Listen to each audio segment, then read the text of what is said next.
இயேசு கிறிஸ்துவின் விலையேறப்பெற்ற பரிசுத்தமுள்ள நாமத்தில் வாழ்த்துக்கள். இந்த காலையில் உங்களை சந்திப்பதில் மகிழ்ச்சி அடைகிறது. நாள் உங்களுக்கு ஆசீர்வாதமாய் மாறும். இயேசப்பா அந்த நாளை உங்களுக்கு ஆசீர்வாதமாக்கி தருவார். ஆமென். Praise the lord. பாரம் சுமந்துட்டீங்களோ?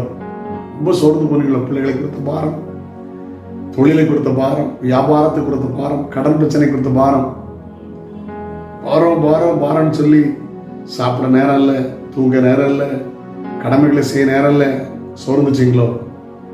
நற்செய்தி உங்களுக்கு சொல்றேன்.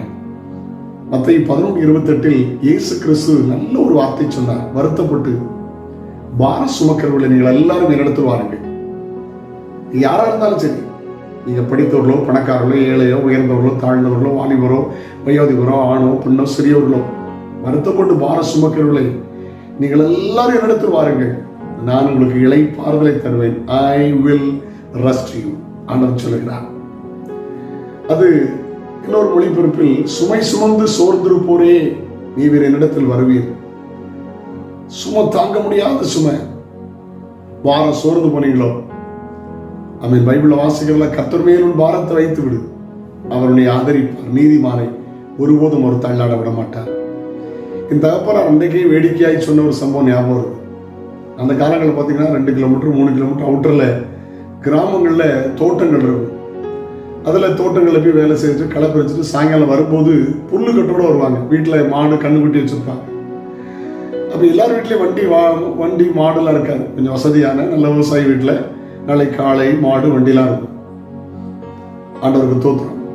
அப்போ ஒரு அம்மா வழி மறைச்சி பாதி வழி வந்துட்டாங்க.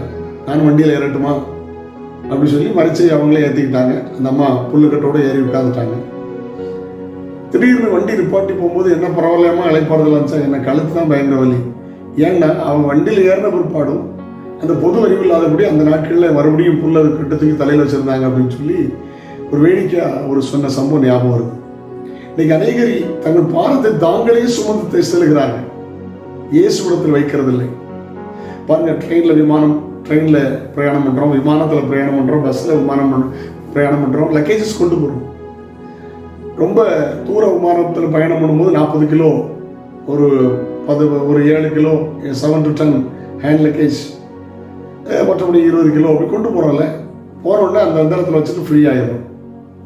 லக்கேஜை சப்மிட் பண்ணுறோம், ஹேண்ட் லக்கேஜ் வைக்கிறோம், ஃப்ரீ ஆகிடும்.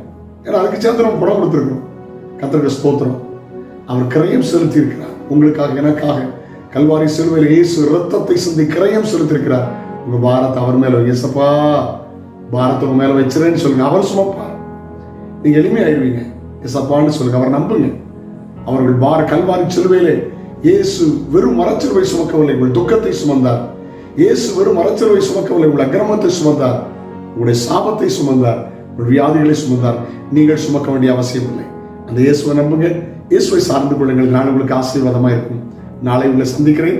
அதோடு ஆண்டோட கிருபை உங்களை தாங்கட்டும். தகப்பனே, இயேசு கிறிஸ்துவின் நாமத்தில் சுமை சுமந்து பாரம் சுமந்து சோர்ந்தது இயேசப்பா, உடைய பிள்ளைகள் பாரத்தை மேல் இறக்கி வைக்க உதவி செய்யும். நன்மை கிருபை பிள்ளைகளை தொடரட்டும். இயேசுவின் நாமத்தில் ஜெபங்கள் பிதாவே. ஆமென். ஆமென். God bless you. Have a nice day.